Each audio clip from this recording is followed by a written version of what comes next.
우리 서로 인사하겠습니다. 샬롬, 샬롬. 네.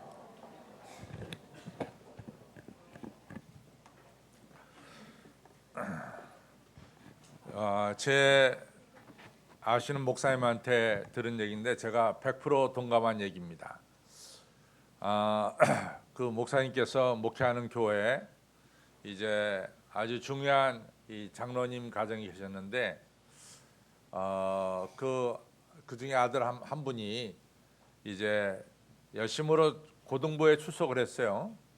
그러다가 그 아들이 고3이 되니까 이제 그 아버지 장로님과 어머니 권사님이 뭐 대학 들어가는 것이 굉장히 중요하니까 1년은 너 주일날 학원에 다녀라. 그리고 교회 가지 않아도 된다. 뭐 이렇게 허락을 했어요. 그래가지고 그 아들이 결국은 고3이 돼서 이제 교회는 안 나오고 그 시간에 이제 입시학원에 다니기 시작했습니다. 근데 목사님이 상당히 마음이 불편했습니다. 왜냐하면은 주일은 정말로 생명을 걸고 지켜야 되는데 이 주일을 입학시험 때문에 이제 공부한다고 교회 와서 예배드리지 않고 학원에 가는 것이, 그것도 장로님 자제분이 그런 거에 대해서 그렇게 마음이 편치 못했어요. 그렇지만은 우리가 알다시피 지금 우리가 뭐라고 얘기하면은 특별히 고3 학생을 둔 입시생을 둔 부모에게 뭐라고 얘기하냐면, 뭐라고 얘기할 것 같으면 그 부모님이 하신 말씀이 우리 애가 고3이잖아요. 그거 얘기하면은 별로 할 말이 없습니다.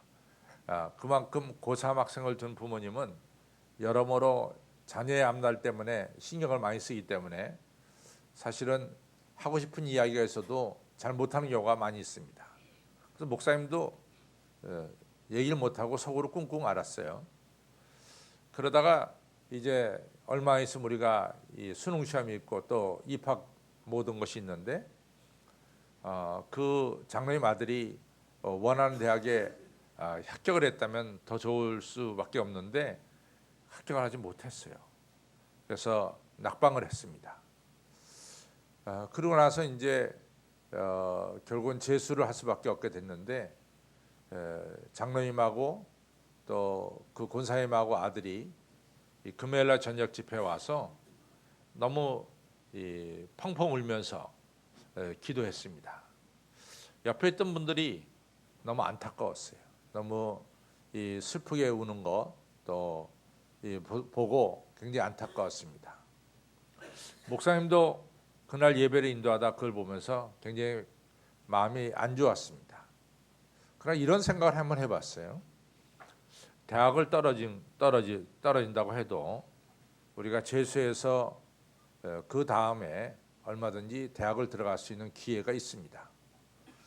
그런데 반대로 우리가 이 천국 잔치에는 사실은 이게 들어가지 못하면은 그 다음엔 기회가 없습니다. 그래서 마태복음 25장에 보면은 열처녀의 비유가 나오지 않아요? 이 열처녀의 비유 중에서 슬기로운 5처녀는 등과 기름을 준비해서 이처럼 천국 잔치에 참여할 수 있었습니다. 그러나 미련한 5처녀는 등은 가졌는데 기름이 준비되지 못해서 결국은 천국 잔치에 참여하지 못하죠. 그래서 문을 열어달라고 아우성 쳐도 한 번 닫힌 문은 열어지지 않습니다. 그리고 또 소리쳐서 문을 열어달라고 외치니까 성 안에서 말씀하기를 나는 너희를 도무지 알지 못한다. 이런 말씀이 들려왔습니다. 그래서 우리가 이 마태복음 25장의 열처녀의 비유를 보면서 너무 안타까워요. 너무 안타깝습니다. 뿐만 아니라 마태복음 25장에 또 다른 비유가 나오는데 그것은 5달란트, 2달란트, 1달란트 받은 달란트의 비유입니다. 아는 대로 5달란트, 2달란트 받은 자는 다 천국잔치에 참여하는 이런 축복을 받았지만은 1달란트 받은 자는 아무것도 하지 않고 땅속에 숨겨뒀다가 그 다음에 주인이 만나자 그럴 때 땅속에 파묻어뒀던 걸 그대로 가지고 가서 주인에게 드렸습니다. 주인은 악하고 게으른 종아 야단을 치셨고 너는 무익한 종이라고 얘기하셨고 저 사람에게는 한 달란트를 빼앗아서 10달란트 가진 자에게 주어라. 한 달란트 가진 자 한 달란트마저도 빼앗겨서 아무것도 못 가지게 됐습니다. 그러면서 이 사원들을 시켜서 말하기를 이 무익한 종을 바깥 얻은 대로 내어 쫓으라. 거기서 슬피 울며 이를 갈미 있으리라. 이런 말씀을 주셨어요. 그러니까 이 기회가 주어졌을 때 기회를 전혀 사용하지 않고 썩혀두었던 이 한 달란트 가진 자는 결국에 가서는 이 천국잔치에 참여도 못하고 바깥 얻어온데 내어 쫓기는 이런 어려운 일을 당하게 됩니다. 여러분들 누가복음 16장에서 이 음부에 떨어진 부자는 너무 목이 타는 거죠. 그래가지고 아브라함에게 저 나사로를 시켜서 물 한 방울 찍어다가 내 혀를 좀 서늘하게 해주십시오. 얼마나 목이 타든지 자기 혀를 서늘하게 해달라고 물 한 방울 찍어달라고 부탁을 합니다. 근데 아브라함 말하기를 너와 우리 사이에 큰 구렁이 있어 이 큰 구덩이가 있어서 내가 너에게 가고자 해도 갈 수 없고 너도 내게 오고자 해도 올 수가 없다. 이렇게 말씀했습니다. 그 부자가 떨어진 음부는 도대체 도망갈 길이 없는 피할 길이 없는 그런 장소가 바로 음부였습니다. 쉽게 말해서 출구가 없습니다. 그리고 그 고통은 계속되는 고통, 끝이 없는 그런 고통 속에서 이 부자가 음부에 떨어져 지내는 것을 누가복음 16장은 생생하게 우리에게 말씀해주고 있습니다. 여러분들 기회가 주어졌을 때 우리가 예수 그리스도를 믿는다는 것은 너무 소중한 일이에요.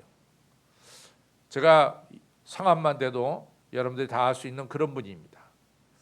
이제 그분이 예수님 믿고 이제 세례받고 예수님 믿게 됐어요.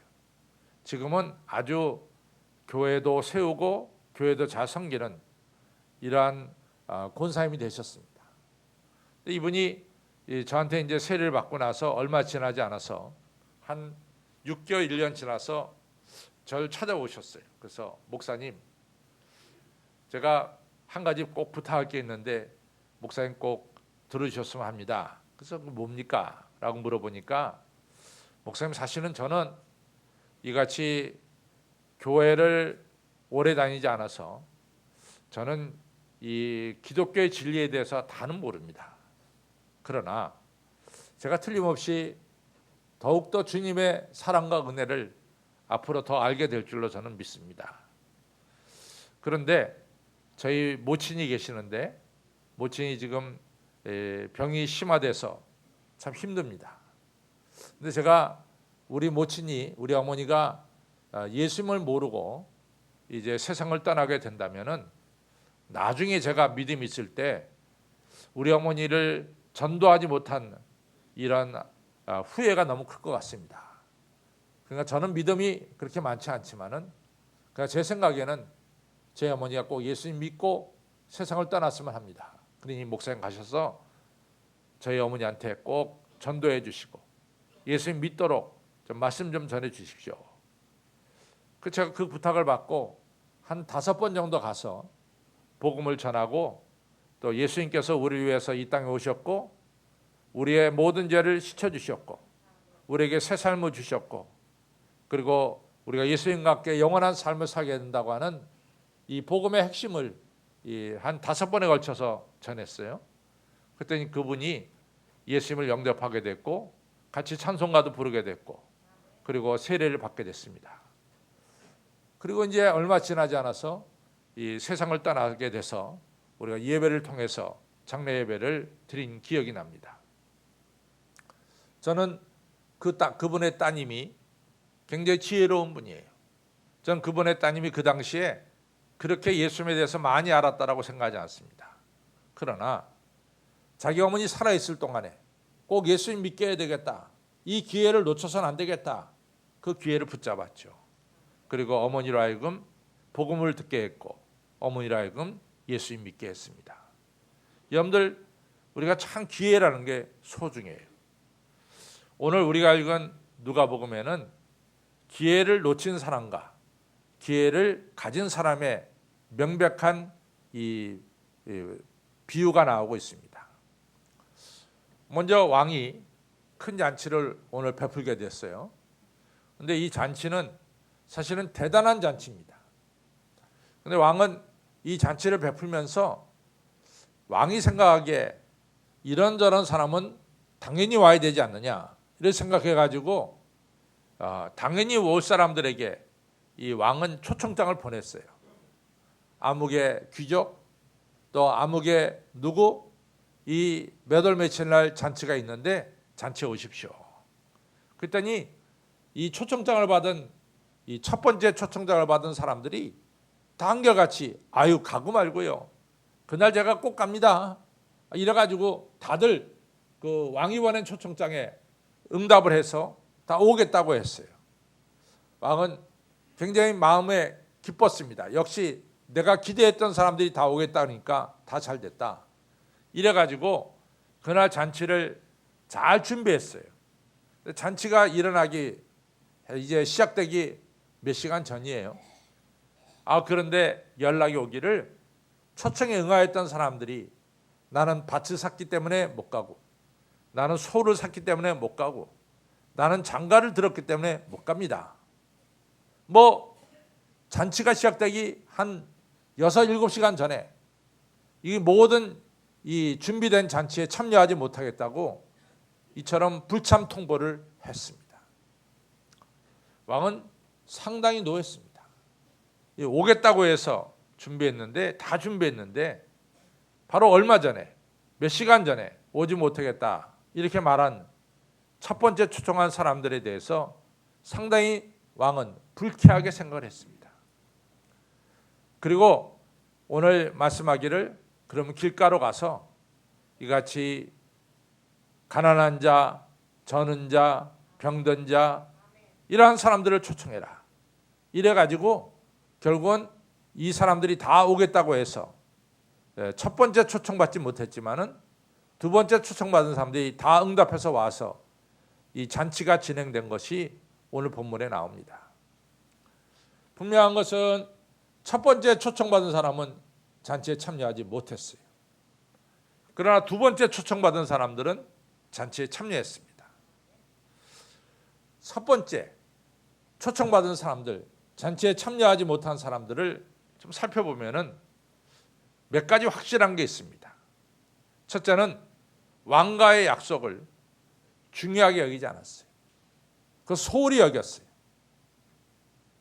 왕이 초청할 때 너무나 쉽게 응답을 했습니다. 내가 가겠습니다. 왕과의 계약을, 왕과의 약속을 너무 가볍게 여긴 거예요. 중히 여기지 못한 거죠. 너무 가볍게 여긴 겁니다. 두 번째로는 이 사람은 가겠다 말해놓고 나서 가지 않았어요.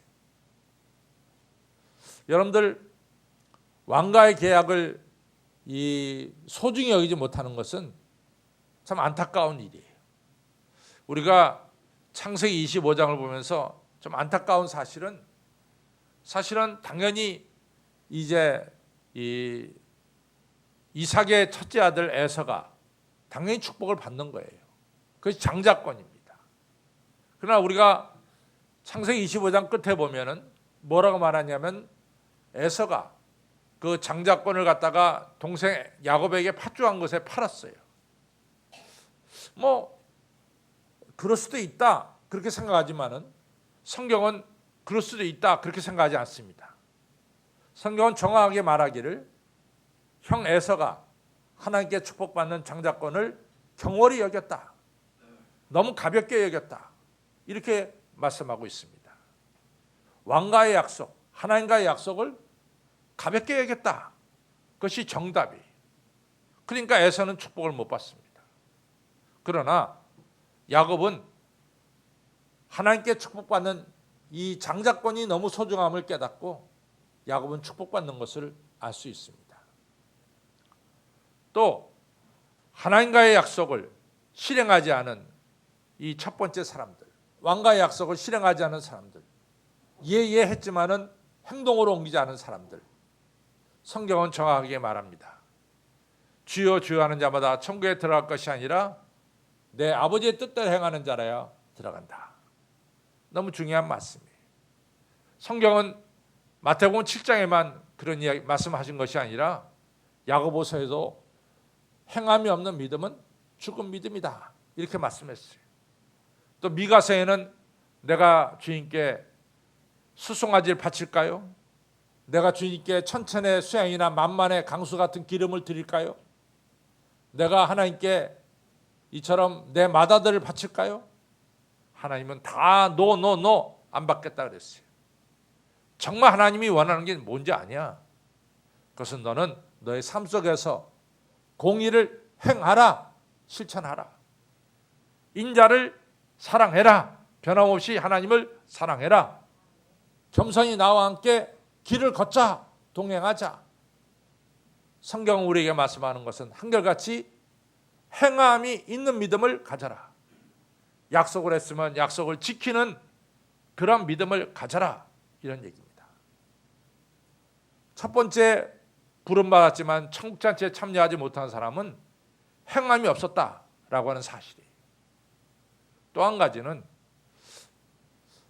참 보면요, 우리가 아주 단순하게 비교되는 건데 도대체 왕의 초청이 중요하냐, 내가 오늘 산 밭을 둘러보는 게 중요하냐, 왕의 초청이 중요하냐, 아니면 내가 오늘 소 10마리 샀는데 소 10마리를 돌아보는 게 중요하냐,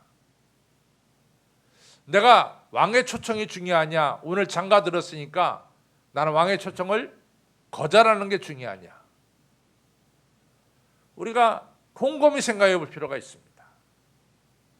여러분과 저는 하나님께 받는 축복은 엄청나고 대단한 것 때문에 축복을 놓치는 경우가 없어요.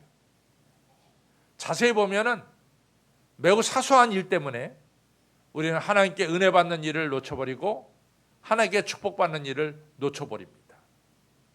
그 얘기는 뒤집어서 말하면은 우리를 창조하시고 우리를 사랑하시는 하나님이 사실은 내 사소한 일보다 더 중요하지 않게 여기고 있다고 하는 이야기입니다. 잘 보세요. 우리가 왜 하나님과의 약속을 제대로 못 지키는가? 뭐 정말 생명을 걸고 목숨을 바칠 만한 엄청난 일 때문에 내가 하나님과의 약속을 못 지키는가? 그렇지 않습니다. 우리는 매우 사소한 개인적인 일 때문에 하나님과의 약속을 못 지키는 경우가 많이 있습니다. 그런데 오늘 이 천국잔치에 참여한 사람들, 가난한 자들, 또 몸이 불편한 자들, 또 소외받는 자들, 이런 사람들이 다 참여했어요. 이 사람들은요, 한 가지 분명했습니다. 왕의 잔치에 참여하겠습니까? 참여하지 못하겠습니까? 초청장을 받았을 때 이 사람들은 참여하지 못한다라고 말할 수도 있어요. 근데 한결같이 다 참여하겠다고 이같이 자기 참여 의사를 분명히 밝혔습니다. 왜 밝혔느냐? 그분들은 천국 잔치 참여하는 것이 영광임을 알았어요. 축복임을 알았어요. 여러분들, 우리가 주님과 함께 지내는 것이 이것이 축복이고 영광임을 우리는 알아야 됩니다. 이런 분이 천국잔치에 참여할 수가 있는 거예요. 그리고 천국잔치에 참여한 자들이 변화되는 것을 이분들은 너무나 부러워했어요. 아무개가 천국잔치에 다녀오니까 달라졌어. 아무개가 예수님 믿고 나서 달라졌어. 나도 예수님 믿어야 되겠다. 나도 예수님 부름에 내가 나서야 되겠다. 이런 마음을 가지게 된 거죠. 실제로요, 여러분들, 제가 2000년 전으로 되돌아 가보면 이 베세다 사람들, 베드레의 고향 사람들을 제가 한번 생각해 봅니다. 어저께까지 자기와 함께 갈릴리호수에서 그날 고기 잡아서 이 생활하던 베세다 사람들입니다. 그런데 어느 날 자기 동료 중에 한 명인 베드로가 예수님을 따라다니기 시작했어요. 그게 생업의 터전인 배와 그물을 버려두고 예수님을 따라다니기 시작했어요. 베드로가 변하기 시작했어요. 저 무식한 베드로가 얼마나 유식해졌는지 몰라. 무능했던 베드로가 이제는 베드로가 말씀하면은 기적이 일어나는 능력의 사람으로 바뀌었어요. 여러분들 베세다 사람들이 그것을 보면서 가만히 있겠어요? 나도 예수님 부를 때 예수님의 부름에 나도 응답해야 되겠다. 나도 예수님 믿어야 되겠다. 이런 마음이 저절로 울려나왔을 줄로 전합니다. 그래서 초대교회는 부흥되기 시작한 거예요.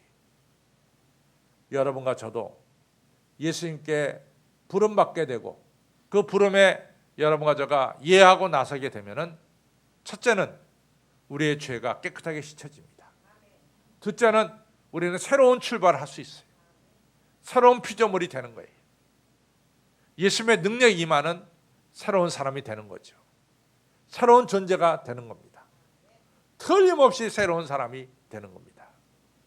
그리고 우리의 미래가 영광스러운 미래로 바뀌어지는 것이 예수님을 따르는 삶입니다. 이것이 너무 확실해요. 이것이 너무나 분명합니다. 아브라함도 마찬가지.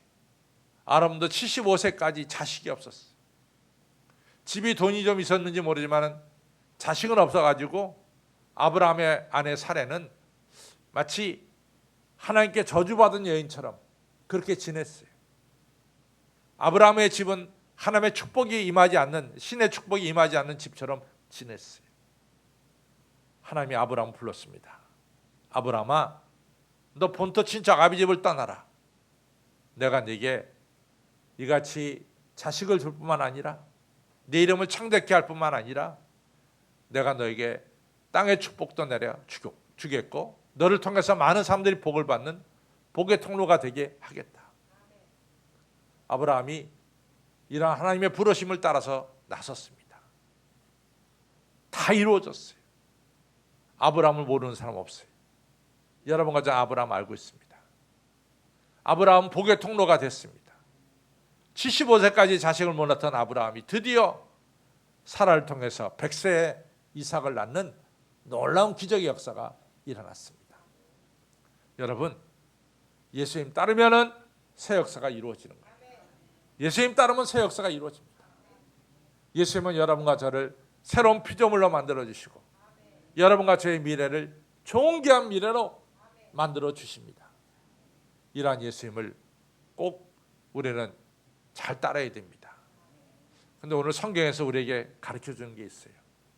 절대로 우리는 우리 하나님을 경홀히 여겨서는 안 돼요. 우리 하나님을 중요하게 여겨야 됩니다. 우리 십계명에 내 부모를 공경하라 라고 하는 이 5번째 계명이 나와요. 그때 공경하라고 하는 이 말은 히브리 말로 표현하면 뭐냐면 내 부모를 가볍게 여기지 말아라. 내 부모를 무겁게 여겨라. 이것이 공경하다는 말입니다. 우리가 하나님과의 약속을 절대로 경홀히 여겨서는 안 돼요. 우리가 하나님을 중요하게, 하나님과의 약속을 무겁게 여러분과 저는 받아들여야 될 줄로 믿습니다. 그것이 바로 우리가 천국 잔치에 참여하는 첫 번째 길이에요. 여러분과 저는 하나님과의 약속을 중요하게 여기는 여러분과 저가 되기를 바랍니다. 두 번째는 우리는 행동을 해야 돼요. 행함이 없는 믿음은 죽은 믿음이에요. 행함이 있는 믿음이 돼야 될 줄로 믿습니다. 그래서 꼭 오늘 초청장을 받아들였으면 그 초청장을 들고 천국잔치에 참여하는 이러한 행함이 있는 여러분과 저가 되기를 바랍니다. 세 번째는 확실한 거예요. 저는 어디서나 확실하게 얘기할 수 있어요. 예수님이 너무 좋은 분입니다. 예수님은 우리의 삶을 정말로 새롭게 180도로 바꿔줄 수 있는 분이 예수님입니다. 예수님은 우리를 사랑하되 아낌없이 자기 자신을 다 주면서 사랑하세요. 그런 분이 없어요. 도대체 그런 분이 없습니다. 자기 자신을 다 주면서까지 우리를 사랑하고 우리가 잘 되기 위해서 오늘도 역사하시고 우리의 미래를 강제로 이끌어 가시고 진리의 길로 이끌어 가시는 그런 분은 없어요. 그 예수님을 믿으시고 그 예수님을 사랑하시고 그 예수님을 섬기시기를 바랍니다. 예수님은 틀림없이 여러분과 저에게 천국 잔치를 참여하게 할 뿐만 아니라 이 땅에서의 삶도 존귀한 삶으로 인도해 주실 줄로 믿습니다. 우리 모두 다 천국 잔치에 참여하는 우리 성도님들이 되시기를 주님의 이름으로 축원합니다. 기도하겠습니다. 아버지 하나님 감사합니다. 오늘 특별히 1018 저희들이 전도 대잔치를 맞이해서 일부 예배를 저희들이 드리고 있습니다. 하나님 아버지, 오늘 우리 교회에 처음 나오신 분들은 이 초청에 응해서 처음 나왔습니다. 주님의 부름을 받아 처음 나온 사람들, 하나님께서 일일이 축복하여 주셔서 저들이 가지고 있는 여러 가지 문제가 해결되는 역사가 있게 해주시고 주님이 저들 안에 임하여 주셔서 새로운 삶을 사는 새 역사가 이루어지게 하여 주시고 아브라함처럼 베드로처럼 하나님이 주시는 축복과 은총 가운데 존귀한 인생을 살게 인도해 주시고 주님 베푼 천국잔치에 참여하는 알곡 신자가 되도록 성령님 이 시간 축복하여 주시옵소서. 감사하며 예수님 이름으로 간절히 기도를 쌓옵나이다. 아멘.